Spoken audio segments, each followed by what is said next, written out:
Você não quer ler, então? Não, lê a senhora. Tá. 3, 2, 1. A paz do Senhor Jesus. Bem-vindo a mais um podcast. Eu sou o pastor Cleiton Francis. Eu sou a pastora Cláudia de Farias. Estamos aqui reunidos para trazer uma palavra para edificar, abençoar a sua vida e te ajudar na sua caminhada cristã, porque nós temos esse foco e esse objetivo de tornar você cada dia mais um crente saudável, alguém que se pareça com Cristo, um imitador de Cristo de verdade, uma pessoa que de fato faz a diferença nesse mundo. Tem muita gente hoje que com os lábios diz eu sou crente, eu sou cristão, eu sou evangélico, mas o seu coração reflete as atitudes dela. Aliás, as atitudes dela refletem o que tem no coração.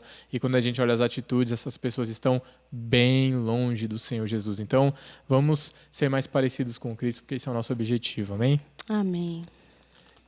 Amém. A pastora Cláudia vai ler um texto aqui, que é o seguinte, não sei se chegou a vocês uma notícia sobre um adultério que se tornou público, uma situação um tanto quanto estranha, né, de uma pessoa que aparentemente é evangélica, que estava com a sua sogra, eles estavam fazendo uma obra de caridade, né, abençoando moradores em situação de rua, né, pessoas em situação de rua, e acabou que desencadeou que a moça, não sei se por um surto, qualquer situação, ela teve um relacionamento íntimo com aquele morador de rua e aí o marido dela, que é um personal trainer, descobriu, chegou lá, agrediu o mendigo, enfim, foi uma grande confusão e nós queremos falar sobre a questão da fidelidade, né? Por esse tema tá em voga, mas não a fidelidade da questão propriamente do casamento homem e mulher, mas do casamento da noiva com o noivo, né? Da igreja com Cristo. Então, nós vamos ler um texto aqui e vamos desenrolar sobre esse assunto, tá bom? Então, você que já está por aqui, por favor, deixa o seu like aqui no vídeo para ajudar a gente, porque é muito importante. Quando você deixa o gostei, o YouTube fala, opa, esse vídeo é legal, vou recomendar para mais pessoas. E também você que está assistindo aqui e não é inscrito, considere se inscrever no canal, porque sempre vai ter um conteúdo para abençoar e edificar a sua vida, amém? Amém. Glória a Deus. Salmos, capítulo 100, no versículo 5. Só um versículo que diz assim: porque o Senhor é bom e eterna sua fidelidade, e a sua verdade estende-se de geração a geração. É interessante que na versão da minha Bíblia está falando que a sua fidelidade se estende de geração em geração, né? Aqui é a geração. Então, e aí, pastora, o que a senhora tem a me dizer sobre esse texto? Então, aqui fala que o Senhor, ele é fiel, né? A fidelidade do Senhor para com o teu povo, para com a humanidade, né?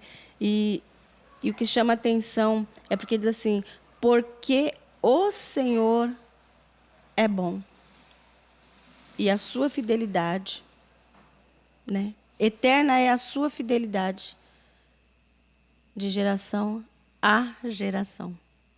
Então, a gente pode ver que a fidelidade de Deus para conosco, ela é eterna, né? Ela é eterna, não morre jamais. Deus cuida, né, da gente de uma maneira especial. E nós temos essa fidelidade para com o Senhor.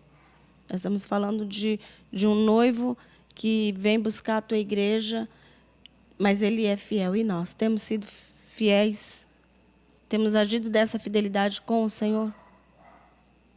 E estendendo mais ainda com o nosso irmão, com o próximo. Porque se nós queremos ser parecido com Jesus, se nós queremos ser parecido, a gente tem que ter, né? A gente tem que ter essas coisas que Jesus tinha, que Jesus tem conosco, né? Que o nosso Deus ele tem essa fidelidade com a humanidade. O Senhor jamais falha, né? O Senhor jamais mente, né? A fidelidade ela vem dizendo que ela é uma lealdade, né? É uma lealdade. O Senhor ele é leal para conosco, para com o teu povo, mas para aqueles que também é leal com Ele. Entendi, é uma lealdade eterna, como ele diz ali, de geração a geração, e é interessante o conceito de eternidade, né? Porque alguns acreditam que a eternidade é um tempo ilimitado, sem fim, não acaba mais. E alguns creem que a eternidade ela tem um fim. Porém, é tão extenso e tão extenso e tão extenso que, ao nosso ver, seria eterno, né? A nossa percepção seria eterna. E alguns dizem que, para que a gente tenha uma ideia do fim da eternidade, seria como todos os dias um beija-flor ir até o Monte Everest e bicar 3 vezes, uma vez por ano. Interessante. Vai lá, uma vez por ano e bica 3 vezes. O tempo da eternidade é quando essa montanha deixar de existir pela corrosão desse beija-flor, bicando 3 vezes Tremendo. por ano, né? Não lembro se era por ano ou todo dia, enfim. Mas a gente tem a noção de que basicamente não vai terminar, né? Nunca, assim. Isso vai estender por milhares, por eras, né? Assim, basicamente, porque né? quando a gente pensa em eternidade, a gente já pensa que... Algo que nunca vai acabar, né? Que não tem fim, né? E aí é que vem um ponto, né? O que a senhora citou ali na sua provocação. A senhora disse, será que nós somos fiéis como Deus é? A minha percepção é que não. Nunca. A minha percepção é que não, porque assim, a gente procura ser parecido com Jesus, a gente procura seguir os passos de Jesus, aprender a sua doutrina, né? Porque esse é o sentido do discípulo, né? Ele quer imitar o seu mestre, ele tem que ser realmente parecido com o seu mestre, ele tem que trilhar os passos do seu mestre, e os ensinos de Jesus, eles implicam em algumas dificuldades.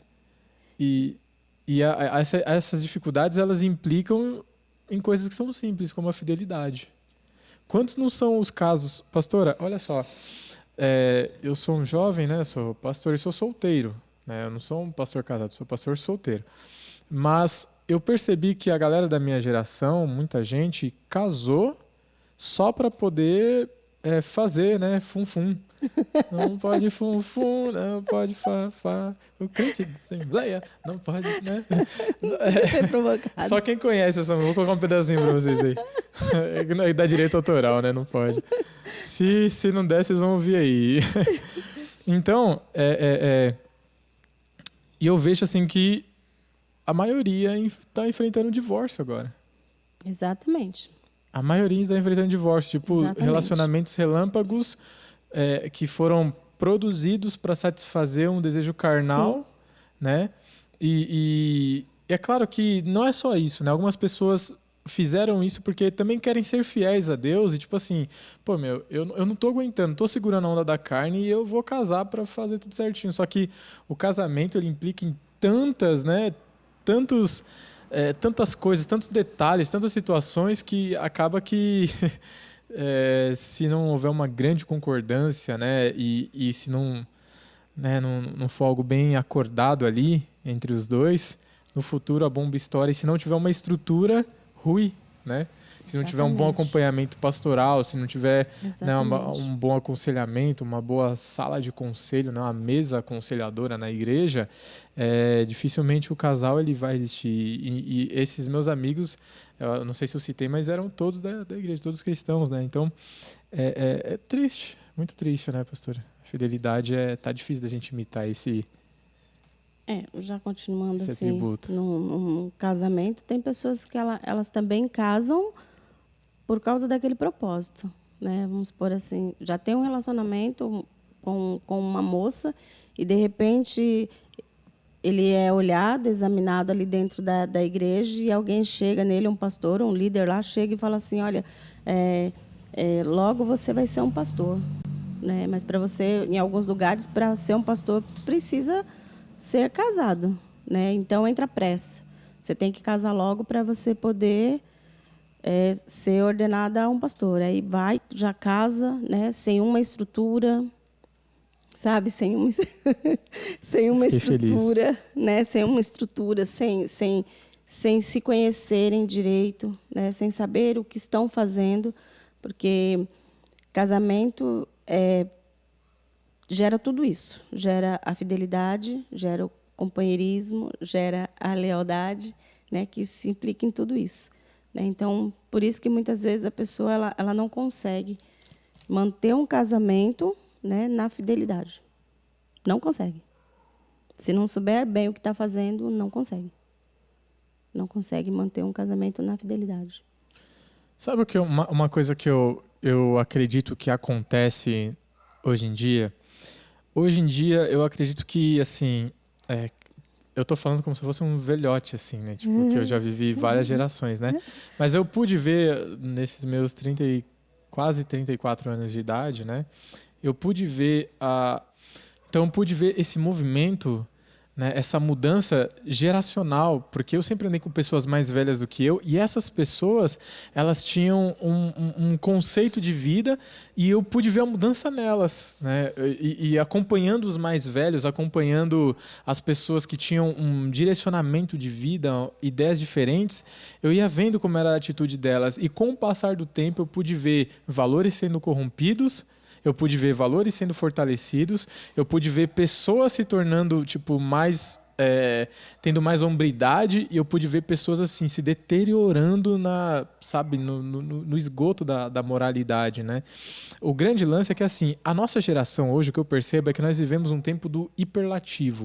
O que é o tempo do hiperlativo? É onde tudo é amplificado de uma forma assim, exacerbada, exagerada. E o que ocorre é que até as tentações que antes eram mais simples, como, por exemplo, para o homem, a mulher andando na rua, antigamente, né, o camarada olhava ali e estava com uma saia, um vestido, assim, não era nada tão provocativo quanto é hoje, né? Hoje em dia, os shorts, eles são feitos com o material aqui, ó, dessa grossura da minha presilha de cabelo aqui. Então, tipo, sabe, tá cada vez menor, né, as vestimentas, né, e a exposição é exagerada. Aí você entra nas redes sociais, é exagerado. Eu vou pra praia, aí eu quero mostrar tudo. Eu vou, sei lá, nos ambientes onde, né, academia ou em algum passeio, eu sempre quero mostrar, assim, sabe? Sempre sensualizando, né? E a sensualidade, hoje em dia, ela tá muito amplificada. E eu creio que esse tipo de tentação tá corrompendo muito a galera de hoje porque não foi estabelecido base de valor, né? Se você for ver bem, a maioria das pessoas que se converteram, que estão no evangelho, que estão seguindo a Cristo, essas pessoas não tiveram uma estrutura familiar que tivesse culto no lar, o culto familiar, né? Aquele culto de valores, de ensinar, né, para as crianças ali o temor a Deus, né? Sim. Porque se você ensina a criança no caminho do Senhor, quando ela cresce, ela não se desvia dele. Isso é a palavra de Deus, a palavra de Deus é inerrante. Sim. É inerrante, ela é perfeita. Então, o que ocorre é que as pessoas que a gente vê hoje na igreja são pessoas que se converteram depois de velha e vieram de estruturas totalmente diferentes, né? Lares que às vezes não foram lares que, como é que eu posso dizer assim, que não teve aquela estrutura bíblica pai, mãe, né, e filhos. Às vezes a mãe sustentando os filhos sozinha porque o pai largou, né? Ou que perderam o pai muito cedo e veio um padrasto e às vezes o cara era complicado, enfim. Tem todas essas circunstâncias, né? Então é isso, sabe? Pastora Cláudia, eu vejo que essas estruturas foram negligenciadas e as pessoas estão cada vez mais desestruturadas como... numa forma geral, independente delas serem cristãs ou não. Eu fui professor de língua portuguesa em colégio público e eu pude perceber a degradação do ensino, porque eu não conseguia lecionar o básico da matéria. E o pessoal não sabia as 10 classes de palavras, o básico. Você falava, o que é? Você falava assim, pessoal, o que é artigo? O pessoal, artigo? Artigo é o quê? É um negócio. Alguns ousavam dizer, artigo não é um negócio que o pessoal escreve um monte de coisa? Falo, também, mas nas classes de palavra, o que é um artigo? As pessoas não sabem. Quando eu entrei na faculdade, eu me preparei muito para chegar na faculdade assim, e eu cheguei todo preocupado. Eu falei, nossa, não vou dar conta, porque é um ensino de universidade, é uma coisa elevada, e o que eu vou fazer? E quando eu cheguei lá, o professor começou a passar coisa de quinta série, e eu fiquei abismado assim, que a turma não sabia. E aí eu para não ficar aquele aluno chato de toda hora ficar levantando a mão assim, eu ficava tipo bored, assim, a aula ficava chata, sabe? ficava entediado, aí ficava no celular, ficava no notebook, assim, mexendo, navegando assim, mexendo em alguma coisa, sabe? Então, a degradação é clara, né? As mídias conseguiram emburrecer a população, as mídias conseguiram tornar a população mais ignorante e, com isso, obviamente, iria explodir na igreja. Então é por essa razão que a gente vê o divórcio sendo, né, cada vez mais assim, expoente, né? Até assustador o índice de divórcios, porque os valores não estão estabelecidos, né, nas pessoas. Eles estão estabelecidos no ideal, mas não estão estabelecidos no coração das pessoas. E é por isso que a gente não consegue reproduzir a fidelidade. É porque as pessoas elas querem uma liberdade, né? A liberdade que, vamos supor, a liberdade que a moça tinha antes de casar, né? E a liberdade que o rapaz tinha antes de casar. E, de repente, quando se uniram, né, perderam um pouco daquela liberdade. E se você for olhar, tem casais que eles casam, né? Eles chegam ao casamento, mas eles não querem viver uma outra história, viver um companheirismo como se fosse um casal que vai constituir uma família. O odre velho, né? Eles querem continuar do jeito que eles eram antes de casar. Se era cristão, né, queria estar ali conversando com os amigos, iam para a igreja, saíam da igreja, iam para uma lanchonete, comiam, bebiam, brincavam, né? Final de semana tinham os eventos, iam fazer e tinha aquela liberdade. Já quando são casados, não. Aonde ele for, tem que levar ela. Aonde ela for, geralmente se leva o esposo. E foi perdido isso, né? Foi perdido isso. Então, e a moça é a mesma coisa. Ela tinha uma liberdade, né? De poder sair, de conversar com as amigas, tudo. E quando casou, viu aquilo diferente. Sabe aquela moça que ela tinha muita mãe perto e, de repente, casou, mas ela acha que tem que ter a mãe perto todos os dias, e todos os dias ela vai para casa da mãe, todo dia ela vai para casa da mãe, sendo que tá errado, não existe, né, mais isso. Tem que cortar o cordão umbilical, né? Então entra isso, aí é onde começa as pequenas brigas, é onde começa as pequenas discussões, e aí acaba tendo uma rachadura, né? Aí é onde, dentro da igreja mesmo, é onde entra a infidelidade, entendeu? É onde entra a infidelidade, se são cristãos. Se não são cristãos, é pior ainda. Né? É pior ainda, porque acho que não tem satisfação um para dar para o outro, entendeu?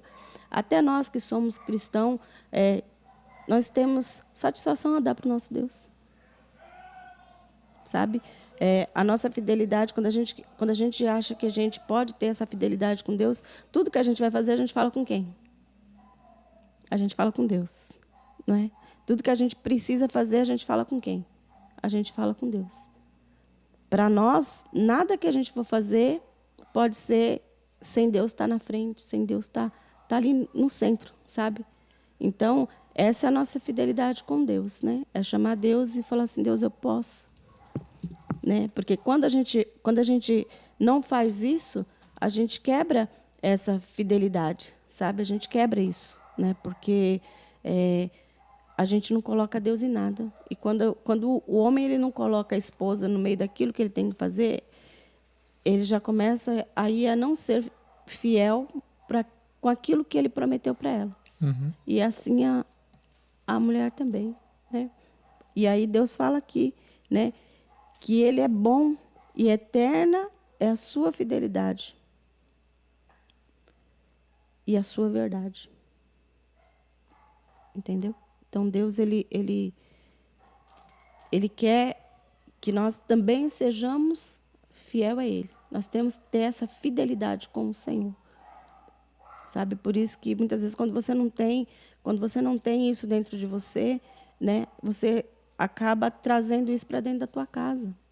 Sim. Trazendo isso para dentro do teu lar, né? E distribui isso, nisso que você falou, para a tua família, né? Para os teus filhos. A moça vai crescer daquele jeito, o rapaz vai crescer daquele jeito, né? Porque não tem uma estrutura, porque já começou sem estrutura nenhuma, entendeu? Já começou sem estrutura. Mas o que fazer se começou sem estrutura, mas começou? O que fazer então, para reestruturar ou para estruturar? Então, aí entra o aconselhamento, entra a busca, né?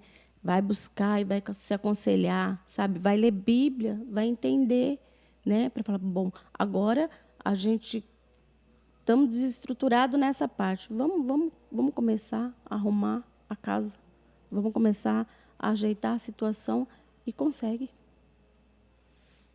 Eu acredito que uma boa base, pastora, também é a oração, né? Sim. Porque, assim, se tem um valor que está esquecido na igreja hoje, é a oração. Eu queria até lembrar aqui do texto, olha que interessante, né? Em Lucas, no capítulo 11, que diz aqui no versículo 9, ó, por isso vos digo, pedi e dar-se-vos-á, buscai e achareis, batei e abrir-se-vos-á. Pois todo aquele que recebe o que busca, encontra. E quem bate, abrir-se-lhe-á. Qual dentre vós é o pai que, se o filho pedir pão, lhe dará uma pedra? Ou se pedir um peixe, lhe dará em lugar de peixe uma cobra? Ou se lhe pedir um ovo, lhe dará um escorpião? Ora, se vós que sois maus, que é o caso que a gente se encontra, né? A geração está má, corrompida, né?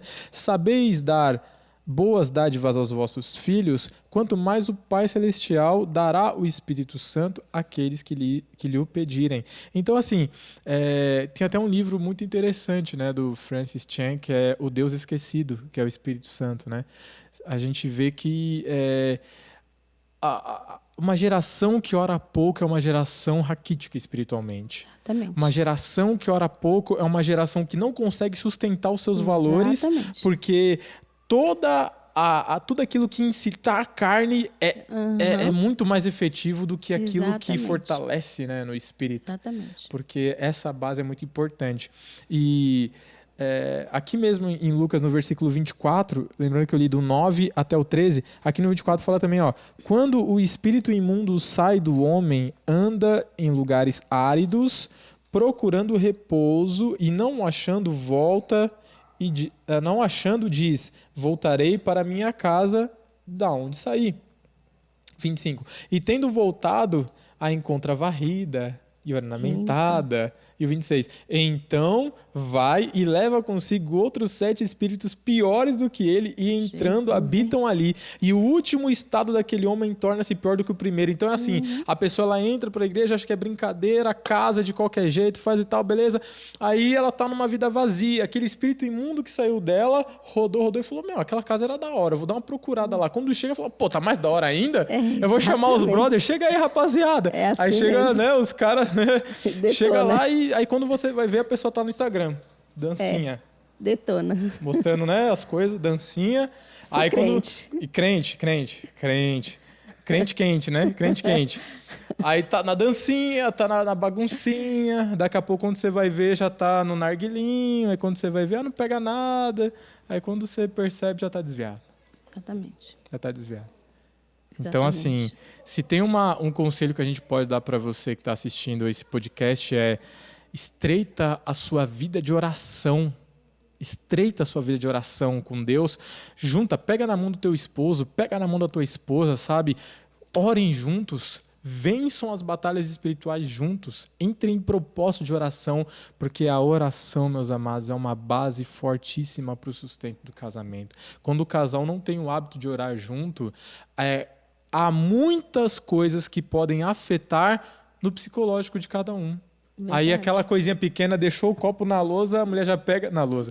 Deixou o copo na pia, lá vai a esposa pegar o rolo de macarrão, né, e fala, o que eu falei pra você? Aí já começa essas guerrinhas, a toalha tá molhada, homem é terrível, né, e tá a cueca pendurada na maçaneta do chuveiro, enfim, é terrível, toalha jogada, meia, e, sabe, são coisas que é preciso alinhar no casamento, e essas coisas bobas, acho que ficam pra trás, né, quando as pessoas oram, porque elas, acho que tem mais tolerância, não é verdade? Sim. E para falar uma coisa, tem coisas que não acontecem quando ele está na casa dos pais, não. E ela na casa dos pais, não. Acontece depois que casa. Né? Desenvolve-se novos hábitos. Porque aí fala assim, bom, a minha mãe, ela não tem obrigação de fazer isso para mim. É minha mãe. Né? Agora, a minha esposa tem. Entendi, o cara fica mais forgado. Exatamente. Né? Minha mãe não tem obrigação, meu pai não tem obrigação disso, mas meu marido tem. entendeu? Então, são coisas que depois que a gente casa, a gente começa a criar, né? A deixar mais à vontade, né? Entendi. E aí, a tendência, se não corta, é crescer. Ampliar, né? O abismo menor vai puxando outro abismo, né? Exatamente. É complicado. Bom, e que outro conselho a senhora teria para que o casal restaurasse? Então, além de orar, que você já falou, além de ler a Bíblia, né? Do aconselhamento, é a união, sabe? É o diálogo entre os dois, sabe? Koinonia, a comunhão deles. Isso, entre os dois, sabe? Aquela parte onde se senta e se conversa. Entendi. Sobre tudo, né? E aí, a partir disso, melhora bastante, né? Melhora muito, muito, muito, muito, muito mesmo. Do que ficar guardando e não falar. E porque qualquer tem essa, né? coisa. Acontece alguma coisinha, ao invés de falar e fica guardando. Aí fica emburrado, né? Ou emburrada e tal. E depois explode de uma vez, né? Sim. Então o diálogo é fundamental, né? Sim, sim. Até mesmo quando se fala que quando eles começam, né? Eu, por exemplo, vou falar de mim, né? Às vezes, quando a gente tinha algum probleminha em casa, assim, se a gente não resolvia ali, dentro do nosso quarto, era muito difícil os nossos filhos saber o que estava acontecendo dentro de casa. Era raro saber o que estava acontecendo dentro de casa, porque nós tínhamos ali aquele modo de conversar só entre nós dois para resolver aquela situação. Certo. Né? Então, é assim, resolvia na mesma hora, no mesmo dia. E nós colocamos assim, se eu tivesse... Não dormia brigado. De jeito nenhum. Se eu tivesse Tá aí uma muito outra dica, hein? irritada, ele já estava mais calminho. Né? Tinha que estar. E se ele tivesse mais irritado, eu já estava mais calminha, entendeu? Então, dava para ajeitar as coisas legal. Né? Então, é assim, se você consegue ajeitar, você dorme bem, você não chora a noite inteira, né? E você consegue consertar um monte de coisa tendo diálogo, entendeu? Maravilha. Porque a gente vai quebrando, sabe, pastor? A gente vai quebrando um monte de estratégia do maligno dentro do relacionamento, sabe? Dentro do casamento, né? Não só dentro do casamento, tem também a parte dos noivos, né? Dos namorados, sabe? A relação, né? Entre casais, né? Que é o que a gente está falando. Certo. Né? Então, dá para ir quebrando isso, sabe? Com uma boa conversa, tirando tudo que não presta, né? É jogar tudo na mesa, sabe? Jogar tudo na mesa e fazer uma reciclagem daquilo tudo e só cultivar aquilo que vai acrescentar. Maravilha. Isso. Maravilha. Então é isso. Vamos recapitular então. Então a primeira coisa é o aconselhamento pastoral, que é muito importante, né? Fundamental. Ler a Bíblia juntos. Exatamente. Né? Oração. Exatamente. Fundamental. Que é uma coisa... É a base, né? É base. Sim. Depois a senhora falou o quê? A união, para conversar. A comunhão entre o casal, o diálogo, né? Isso. Diálogo que também não pode faltar. E esse último seria o quê? Não dormir brigado? Não pode. Não então, pode. nada de dormir de calça jeans, amém, gente? Não. Vocês casados aí, aproveita. Não pode dormir brigado de maneira nenhuma. Amém. Bom, então é isso, pessoal. Eu espero que esse podcast tenha abençoado a sua vida. Eu espero que esse nosso diálogo aqui possa ter trazido luz para você de alguma forma, ter essa palavra, ter te abençoado de alguma forma e que você possa aplicar isso, né, no teu relacionamento, no teu casamento. E se você está ainda no processo de namoro e de noivado, você já consegue prever algumas coisas com aquilo que a gente falou e você já pode trabalhar nisso, né, junto com o seu parceiro ou parceira, tá bom? Então é isso, gente. Nós agradecemos muito a presença de vocês aí. Não se esqueça de deixar o like, que é muito importante no vídeo. Se não é inscrito, se inscreve. E até o próximo vídeo aqui no canal. Eu sou o pastor Cleiton Francis. Eu sou a pastora Cláudia de Farias. Você está no Atos Tube. E até uma próxima. Deus abençoe. Tchau. Tchau, tchau.